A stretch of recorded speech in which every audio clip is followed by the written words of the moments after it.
சிவபுராணம் பாகம் 6 சுயம்பரத்தில் தாட்சாயினி காதல் வெல்லுமா? பிரஜாபதியான தட்சன் கூறிய கூற்றுகளை கேட்ட தாட்சாயினி என்ன செய்வது என்று அறியாமல் நின்றாள். தான் ஏற்கனவே தன்னுடைய பதியை தேர்வு செய்து விட்டதை தன் தந்தையிடம் கூறவும் முடியாமல், தந்தையின் ஆணையை மீறவும் முடியாமல், நிகழ்வது நிகழட்டும் என்று சிவனிடம் பெற்ற வரத்தினை எண்ணி மனதை அமைதியாக்கி தந்தையின் முன்பு தாட்சாயினி தேவி தன்னுடைய புன்முறுவலை பூத்தாள். இந்நிலையில் அசுரர்களின் குருவான சுக்ராச்சாரியார் தாரகாசுரனிடம், நீர் எவ்வகையில் முயற்சி செய்தாலும் சதியை உன்னால் கொல்ல இயலாது என்றும் தன் சீடனை அமைதியுடன் செயலாற்றும்படியும் கூறினார். ஆனால் தாரகாசுரன் குருவின் ஆணையை மீறி சதியின் சுயம்பரத்தில் தேவர்கள் போல் வேடம் தரித்து சரியான சந்தர்ப்பம் கிடைக்கும் போது சதியை கொன்றுவிடுமாறு தன் வீரர்களை அனுப்பினான்.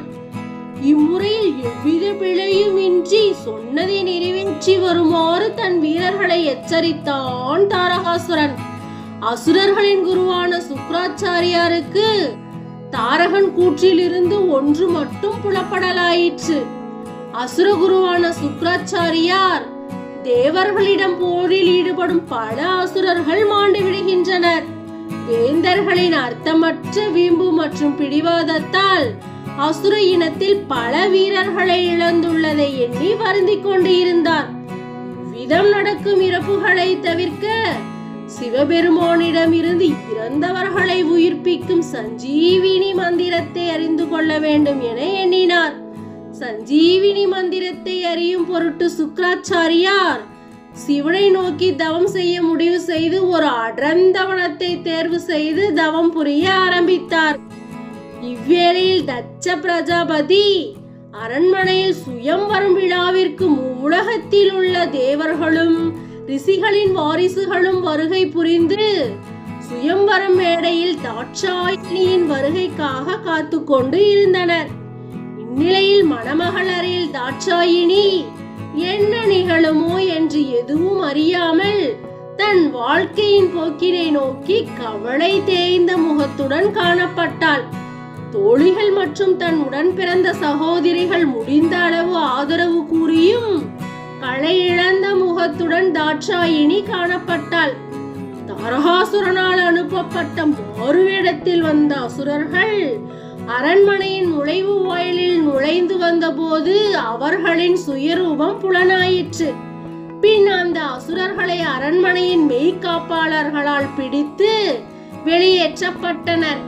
இதை கண்ட தட்சன் தன் மகளுக்கு விருப்பமான வந்திருப்பான் என்று முடிவு செய்து நுழைவு வாயிலை மூட தன் பாதுகாவலருக்கு உத்தரவிட்டான்.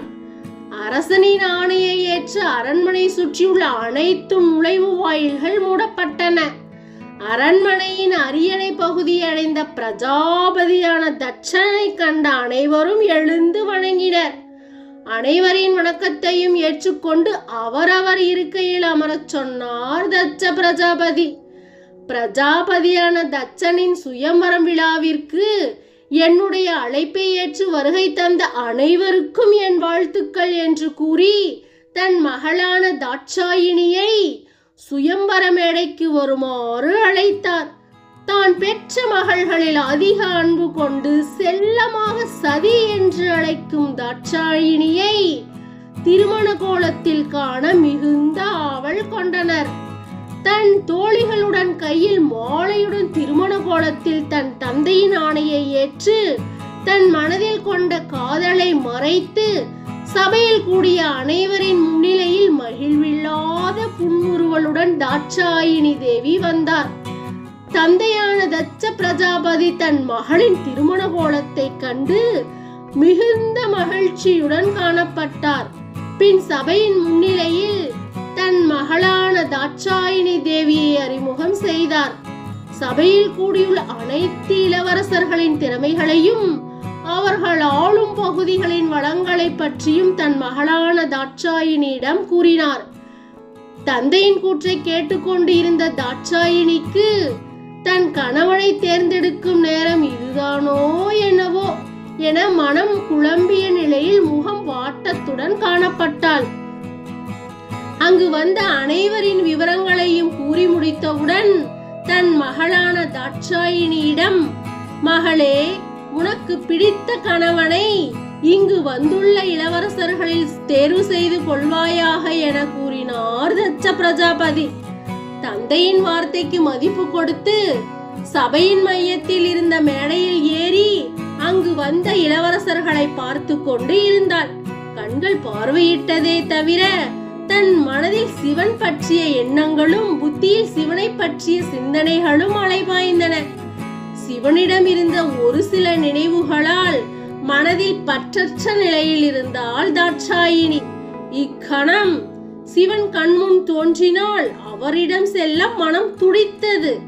சிவன் தன்னை மணப்பதாக கூறி வளமறித்தார். ஆனால் அவர் இன்னும் வரவில்லை என எண்ணும் தருவாயில் இவர்களின் பிரிவை இதுவரை அமைதியுடன் கண்டு வந்த இயற்கை இனியும் பொறுக்க முடியாமல் அன்னையின் மனக்குறையை எம்பெருமானான சிவபெருமானிடம் கூறியதோ அக்கணத்தில் வெண்ணிற புகை அரண்மனை முழுக்க பரவிற்று. அந்த வெண்ணிற புகையின் மையத்தில் சுலாயுதத்துடன் பிறை சூடிய சிவபெருமான் உதயமானார். நன்றி.